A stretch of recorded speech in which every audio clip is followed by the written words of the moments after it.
The rain of abundance. There is a shift in the atmosphere. Oh my, every dry bones are rising up again. Every dry bone is rising up again. Do you hear what I hear? A very good afternoon, our viewer. We welcome you to our segment this afternoon, whereby we talk all about marriage life. You know, we are living in such times when families are in crisis, wrangles everywhere. But can that change? Can that have a different view? We have a very great couple, a couple that I truly respect, a couple that is from a family of servants of God, a couple that has walked such a wonderful journey of 12 good years.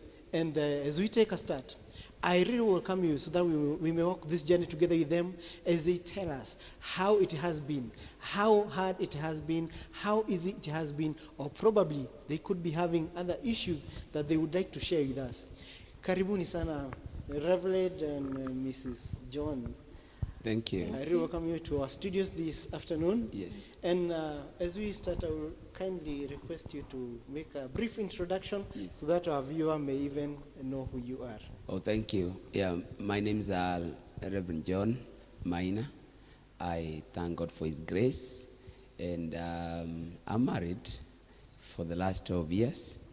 And I thank God for what He's doing in our lives. Amen. Thank you. God bless you. Karibu sana. Asante. Thank you so much. Mom, Yes, feel free and welcome to our studios. thank you. Kindly tell us who you are, maybe. Hello, our viewers. My names are Sarah John. I'm Mrs. John. I'm married for the last 12 years. Karibu. Thank you very much, our viewer. This segment, we call it the marriage journey. And we want to learn more about the marriage journey and maybe probably encourage someone who is saying that marriage is not working nowadays.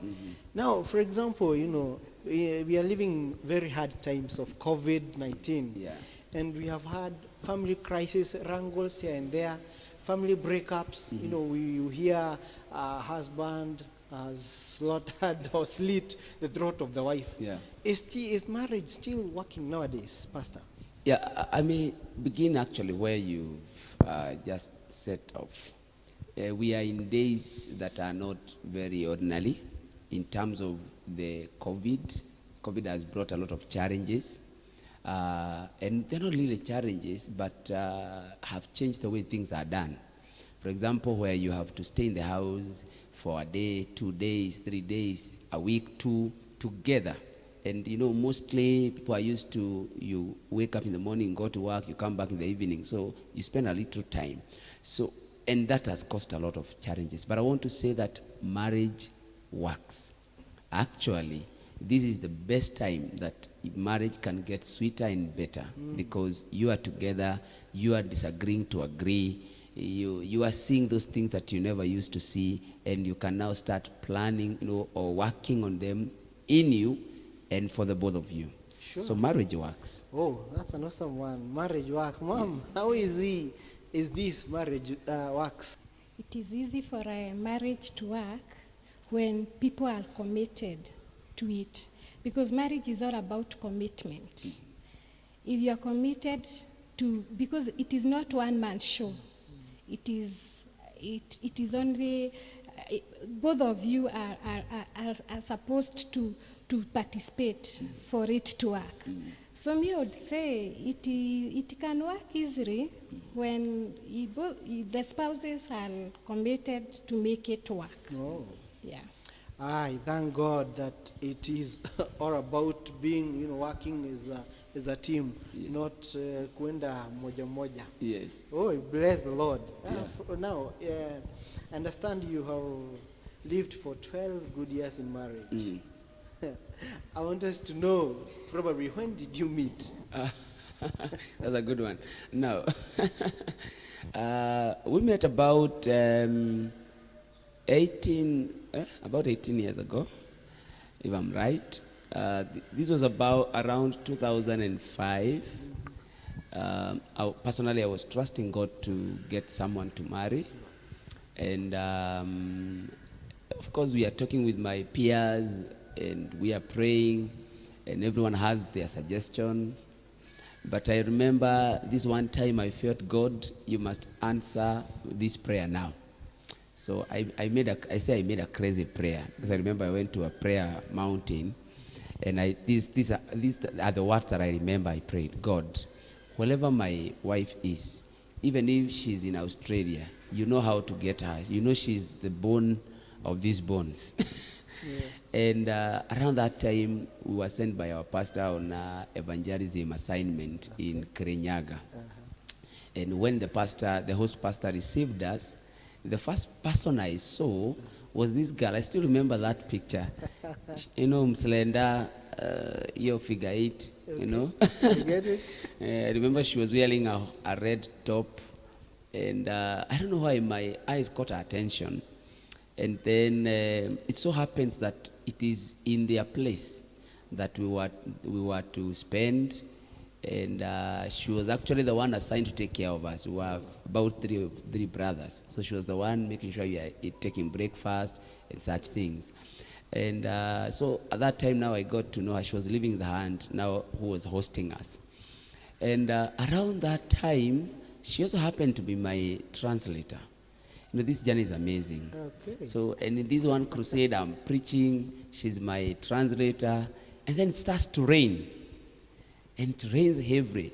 Okay, no, kama kijana, kwangu mvua kwanza ikianza kunyesha, unasikia hadi unataka kuchapa sana. Yes. So, and then I realized my translator is still with me on the dais, and she's not afraid of her hair, and she's okay with it. And I can tell you, by the time I was finishing that crusade, I was like, God, I think you're answering my prayer. Oh my. Now, Mom, in the mission, we are there and the preacher is preaching, you're interpreting. Yes. And here comes the rain. Mm-hmm. Didn't that, send signals, or what happened that you finally ended up, when he approached you, you could have remembered, this man, and he's the one who's been making me get rained on. How comes you fell in love with this man of God? I don't know, maybe I would say it was love at first sight. Because when I saw him, I also felt like I'm attracted to him. And God worked in a divine way, because I was also praying for a partner. And because of the love that I have for God, probably that is why I didn't walk out of the dais. I remained there, interpreted for him. And then I could also feel I don't want to let him down, because he's a guest preacher. Mm-hmm. And so now, when did this question come? Of getting married? Yes, of him, nowadays, we normally approach a lady and you're like, will you marry me? Or now, those days, there was nothing of the sort. It took like 2 years because he came and then he left. We didn't meet for like 2 years because I was staying in my aunt's place. Right. That is why I had gone in a certain hospital there for an internship. Then after 2 years, I came back home. Actually, I didn't know that we are from the same place. Yeah, me too. Awesome. I thank God. I thank God. It's such a good start. Yes. And, we get out to the point that he has approached you, you have said yes, and you've gone to other levels of even having a wedding. In the first place, did you have a church wedding? Or what happened? Yes, we did a church wedding. Yes. And if I could pick from where she left. So after the crusade, I actually didn't tell her anything during the crusade. Right. So we go back home, and I remember this time I got to one of the towns around our place called Kangare, and I met this girl, and I'm like, where have I seen you? Then she reminds me of the mission, and then I was, oh yeah, I now remember. So I told her, you can come visiting us in our church one of these Sundays. I think she was waiting for that. She came the following Sunday, she came. That was the trap. I get it. She came, the following Sunday she came. And then God also worked in a different way. She was posted, or she got a job in a hospital near our place. So now it was even easier. So this time I tell her now that you're working here, this is the church, so you better be coming to our church. Oh, God. And then the question comes, and well, like normally any lady would do, I was given a few, like 2 months of probation. They would look like 2 years anyway. She told me she's praying, but I knew she was already thanking God. Now, but then from there, of course, we did a church wedding, and we thank God. We appreciate that God brought servants of God our way. Thank God for Reverend Zakayo, Mugane, and Bishop Gilbert. They really helped us walk that journey, and up to now, the point of getting married. Yeah, and actually we got married on 16th of August. That was 2008, which also happens to be my birthday. Oh. So, So we are celebrating your birthday. yes. Happy birthday. Thank you. I bless the Lord. Now, Mom, Yes. the question has come, and now you're married. Yes. Kindly, someone at home would be wondering, how is it like, for two grown-ups now coming together, being in one basket, starting a life together? How hard or how easy is that? Okay, I would say in the first place it is a bit hard because now you are here, you've met, you are not staying together. You are living in the same house every day, and sometimes now you start discovering who this person is. So when you are not living together, you can't really know who this person is because you've never seen him angry. You don't know whether he gets angry because he is always happy to see you. Yes. But now, when you start living together, you start discovering that he has weaknesses. He also starts discovering that you also have weaknesses. So sometimes I would say it becomes a bit hard, but as time goes by, you go adapting. Young people are like, what is the need of a church wedding? Why should I waste all those resources? Yes. Why did you go the wedding way? And what advice would you give to such a person? Personally, I'm so concerned about the foundation and how you start a thing. Because I think they also say in my language, as in that force by which you start is what will sustain you. So, and I was looking at, I don't want to just get married. I want to get married God's way. Because remember, even as we build marriage, we build it God's way. And of course, doing a church wedding brings God into the picture. Because it carries a number of things. Okay. One, it carries responsibility.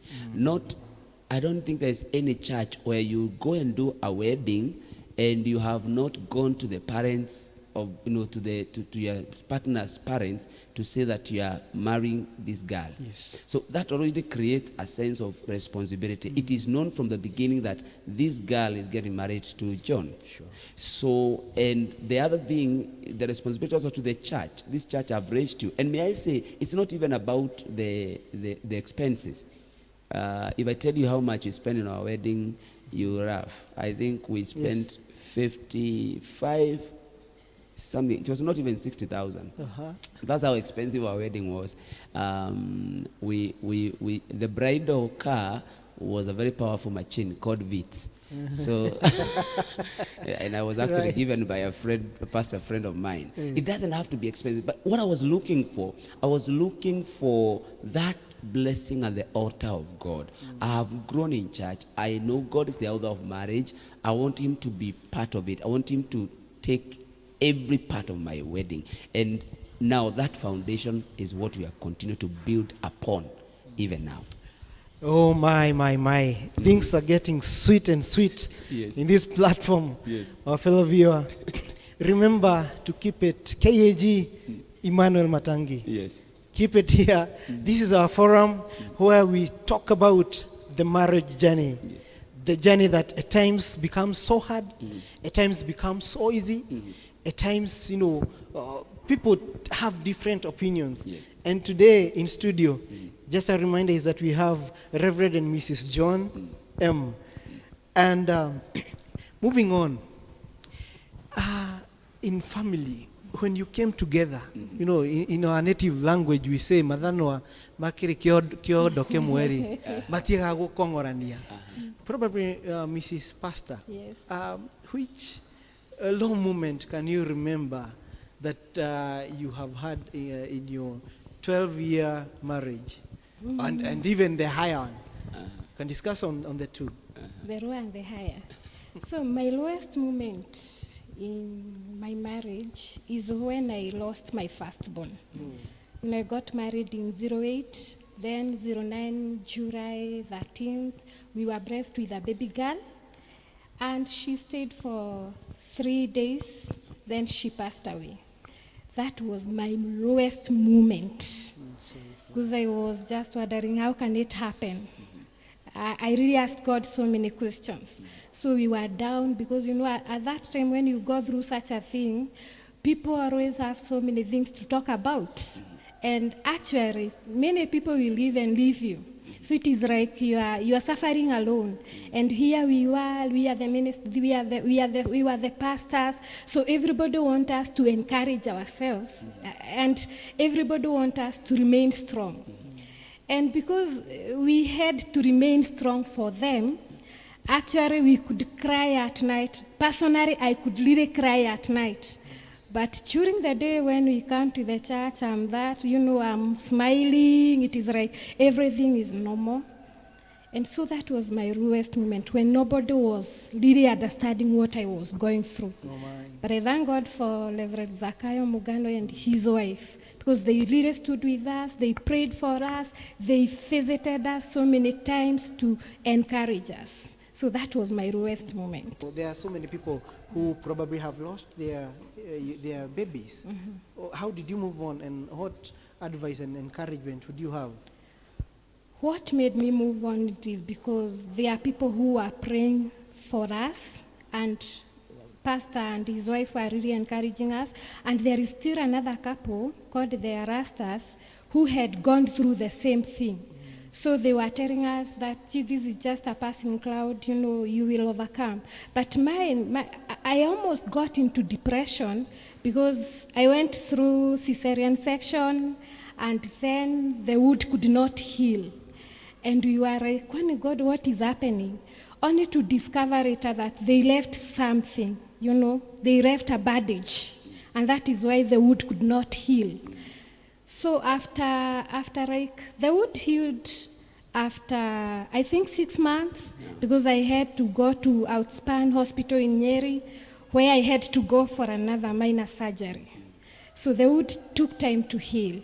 So for me to overcome, I had to see a psychologist, that is one, who took me through the journey, and I had to forgive everybody who was involved, especially the nurses, because mine was due to negligence. So I was taken through the journey by a psychologist. Then my husband really stood with me. He's my number one encourager, because he really encouraged me at that time.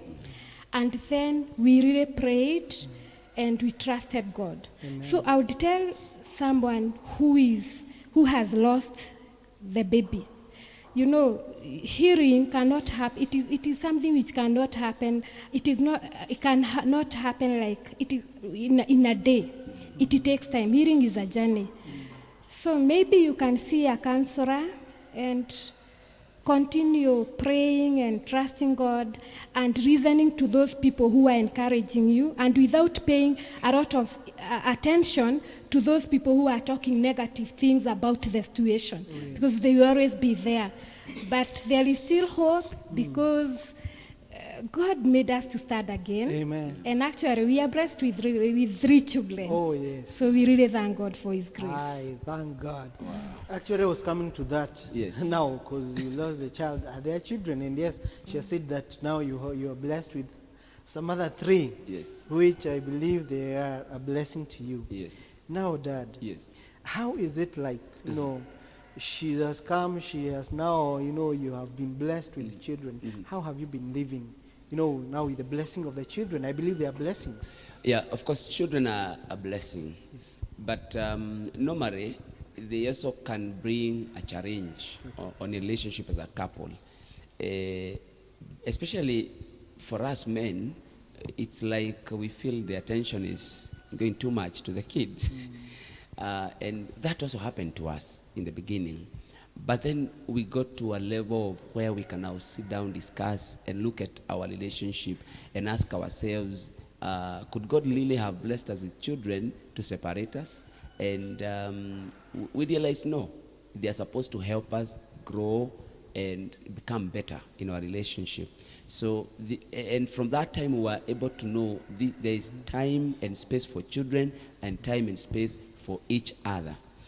And it's not, again, very easy, especially for a mother, because all of those responsibilities are on her shoulders. But I thank God for my wife. She has really been able to adjust. And we still have time for each other. Oh, yes. Yeah, we still have time for each And other. now that you have time for each other, with all the things of the house, these are the things the man should handle. Yes. These are the things that the wife should handle. Yes.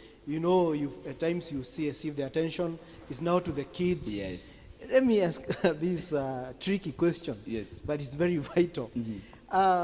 Do you remember any one time that you were mad at your spouse? Oh. And what scenario was that? And how probably did you solve that? Yeah, I think I remember one. We were still young in marriage. Okay. And I'm not remembering the exact details of what we were talking about, but we got into an argument. And then I felt like she's not understanding me. And this time I think I got very angry. I didn't hit her. I had just bought, these smartphones had just come. So what I did, I crashed it. Oh my God. And then after that I realized, oh my, what have I done? And so how we did come out of it is, after that I asked myself, is this really the kind of a marriage I want? So, and from that time we decided, anytime we have an issue, when emotions are high, we don't talk about it. We let emotions cool down because we don't want a repetition of that. And after that, then we can sit down. Because even after that, even after crashing the phone, you see, even after doing all those crazy things, the final answer is in you sitting down, talking the issue through. So, and now for it to get resolved, the tensions and everything, the tempers have to go low. Sure. So the better. So you let things cool down and you see that, and that has now become what we do every time. Because we don't want to say that ours is a very perfect marriage. It's not perfect. There are issues, but we have decided to resolve them as they come. Yes. Yes. So your advice to the viewer is that don't act when emotions are high. Yes. Probably that could be the same view. I don't know. What has been, was there, that's the same low moment or bad, time with your husband? Yeah, that one. Actually, I was really shocked when he crashed the phone. And because I can remember I had just asked him a certain question. And then I sat down and I asked myself, maybe I framed the question the wrong way or what was that? And then I was like, how can you crash a new phone? A smartphone. A new smartphone. But what he has said, that is what we did. Oh, yes. Yeah. I thank God. So never act when emotions are very high. Yes. Never act. Just take time, relax, and when things are cool, Now, getting to another point is that could you probably try to bring it or bring us into a picture of the difference between, the earlier marriages and today's marriages in regard to your marriage? Ours may be also very modern, but looking back, yes, you see, those days marriage was it was like a communal thing. So there was a lot of parents coming in. There was a lot of even a lot of church influence on the marriage. And but now we are in days when young people tell you usikuja sana, almost telling you mind your own business. However, there is no much difference in terms of principle. Yes. Because it's the same principle, whether it was the cultural or what now we are doing, the modern marriage, it's about the principles. And those principles are the biblical principles. Because what sustains marriage, I will say this, and I know many things that it is love that sustains marriage, but I will say it's not love. It's the commitment to the love. Yes. You see, the commitment to love, that decision that I make every day, that even after 12 years, even after how many years, I will still continue with my wife. And no matter the challenge, no matter the temptation, that commitment, whether in the olden days or in the modern days, is what makes marriage work and stand. Yes. Amen. Is there that one thing that probably you'd rather not discuss, but swallow it because maybe if you bring it up, he'll not buy the idea, he'll not be for it, or how do you play around with such? Okay, as for us, we can discuss any issue. Wow, nice. Without any problem. Yeah, we can discuss any issue without any problem. Yeah. So what's your advice to the family that is watching you? Is it good to be open or hypocrisy? No, hypocrisy is what is killing marriages. Probably what could you advise them on being open?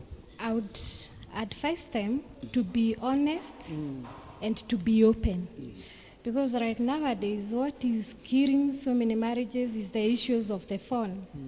And you know, when they are there, where there is no trust, a marriage cannot trust. So be open to your partner. Don't hide anything to him or her. Yes. Even if anybody, you know, sometimes, I don't know whether to say this generation or, sometimes somebody can admire you and maybe come and tell you, you know, you look good, what. You should get into a point where you can also discuss that with your partner. Because if you tell your wife or your husband such a thing, I want to believe he can trust you the more. Yes. And when he trusts you, that marriage, I tell you, it can't break. So just be open and honest to your partner. Yes. Don't hide things. Sure. Because the moment they will discover you've been hiding things from them, then they will ask themselves, if I discover something today, then I'll sit down and start thinking about how many things have you hidden from me. Yeah. So you know that one will start killing our marriage slowly. Yes. So the best advice, be honest, be open. Yes. And trust each other. Yes, Reverend, I can see you have something. Yeah, I want to add and say, it's not that we started at that point. Okay.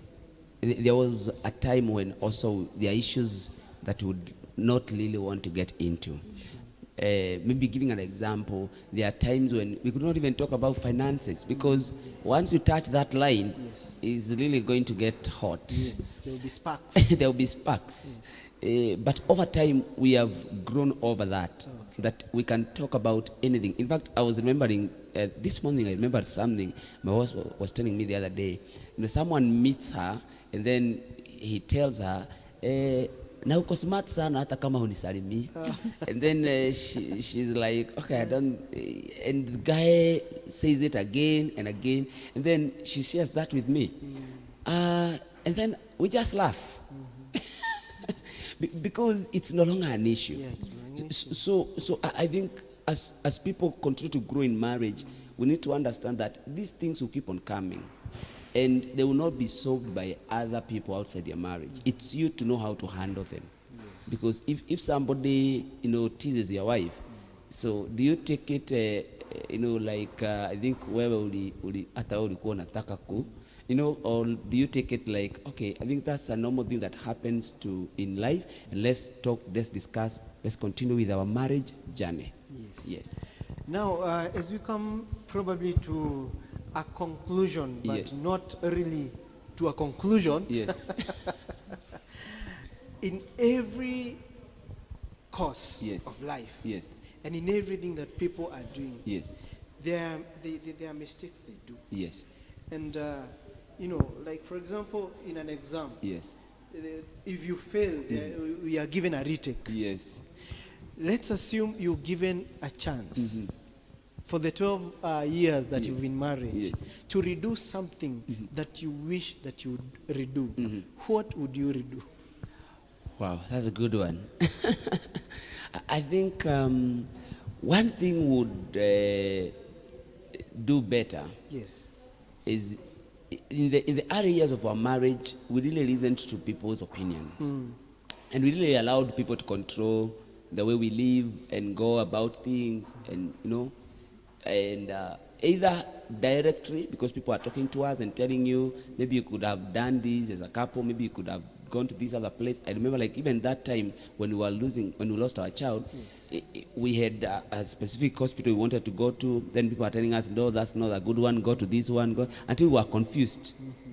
And I think one of the things would really change if we were to do a retake is would build our marriage how we believe it will work from the beginning, without, okay, people's advices are good. Yes. I say they are good, but it is not every advice that works for you. Oh, yes. They say you don't build like your friend. Oh, yes. Yes. That's a very, very powerful point. Yes. People's advices are good, Yes. but not every advice is good. Yes. So it's for you to sieve.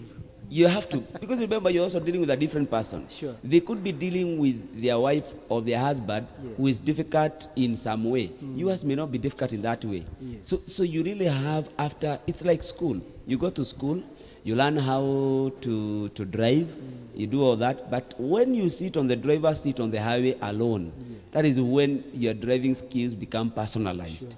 Sure. Now it's no longer the teacher telling you brake. It's you now to know it's time to brake. It's you alone. It's you alone. Yeah. So the same thing also marriage. People will tell you a lot of things, but remember, when you go back home, it's you now applying what you've learned. Apply it wisely. Yes. Wow, Mrs. Pastor, how does it work, or how do you play around with being a wife, being a mother, and on the other hand, being a mom to the church? It is not easy, but it is just a matter of priorities. Okay. So to me, God comes first, then my family. All right. And then ministry. So I have to create time for God, create time for my family, because for real I treasure my family. All right. And then create time for the church.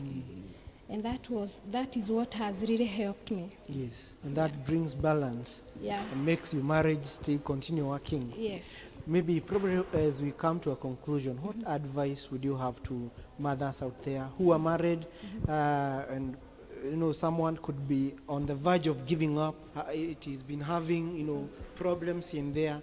What could you advise such a wife?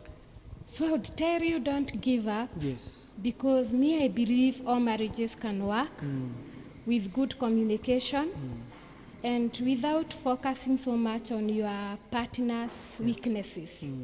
Because most of the times that is what really happens. That sometimes we focus so much on the weaknesses of our partners, and we forget that we also have weaknesses. Yes. So don't give up. Focus your eyes onto Jesus, because your marriage can still work. Yes. It is not yet over. Oh, yes. There is still hope. So continue praying for your husband, and you can still do this. Maybe you can sit down and look at yourself and write all the good things that you think, all things that you think you are doing the right way. Yes. Then look at your spouse, and maybe you can also sit down and write all the weaknesses that you think they have. Kama zake zitakuwa nyingi kuliko zako, na kama zako na zake zitakuwa uangalie, kwa sababu you might be thinking he's the problem. Right. Alafu upate ya kwamba you also have your own issues. So your marriage can still work. Yes. Work hard. Marriage is all about working hard. Now, Reverend, as we come to a closure of this, how have the roles of husbands changed nowadays? And what advice, as we conclude, would you have to that husband who is on the verge of giving up? I want to say, right now where we are, it's no longer like the olden days where the husband was the sole breadwinner. Also, the wives are also working and earning. And I think the men of our day need to accept that. Yes. And because that money that comes through your wife is also money for the family. And what I would think is most important for us to do now, as the husband, we must play our role very right in terms of guiding our families in the ways of God. Remember, God called Abraham in Genesis chapter number 18, and the first thing he tells him, I think verse number 18 and 19, I've chosen him to guide his household in the ways of the Lord. Yes. And maybe the other thing is, it's also good to have some funny moments. Have some fun. You can have fun in God. Yes. Like there is this time I remember we're in the service, and my wife invites me to come up and preach. She didn't know what I've planned for her. Yes. So, and I come over, of course I greet the church, I tell the church to, to clap for her, then I had a poem. All right. And, I just like that. And I could look at my wife and I could see how she was, feeling good and enjoying the moment. Yes. So, marriage is not boredom. You can have fun. And the other thing maybe I would say is, please, men, let's admire women. Oh, yes. Let's enjoy company with them. Your wife may not be up to what you want her to be, but please raise her up. And maybe something I need to mention, don't tell your wife she's growing old. Oh, my. No. even if she's 50 or 40 or whatever age, Yes. please keep calling her your girl. Make sure that you bring out that young girl in her. Oh, yeah. When she cooks, at least say thank you. Say the food is nice. If she dresses smartly, and I think it's also our responsibility to dress them, please tell her she's smart. Because if you don't, someone else will. Yeah, someone else will. So you better keep telling them they are smart, they are looking good, they are looking younger. And also, and most importantly, I think, what I've heard many women tell me in many marriage seminars is time. And that is not them. Even my wife. Yes. She has told me many times, I think you are now not giving me enough time. And I think women want time. They want you to sit down with them, just listen to whatever they are telling you. Those stories, I went to this place, I saw this, I heard this. You may not really be wanting to listen, but listen. Because that's why you married her, that she can have you, and having you is having that time with you. Wow. It has been such a pleasure. Yes. Having you talk about your lives. Thank you. How marriage has been. And still encouraging us that marriage still works. Yes. And marriage is still working. Yes. Wow. Yes. We are left without words. Thank you. All we wish you is that may you have many more years, Amen. in marriage, full of fun, full of love, and full of God's blessings. Yes. So our lovely viewer, that brings us to the end of our segment, The Journey of Marriage. May God bless you. Up until next time, keep it K.A.G. Emmanuel Matangi. God bless you. Amen.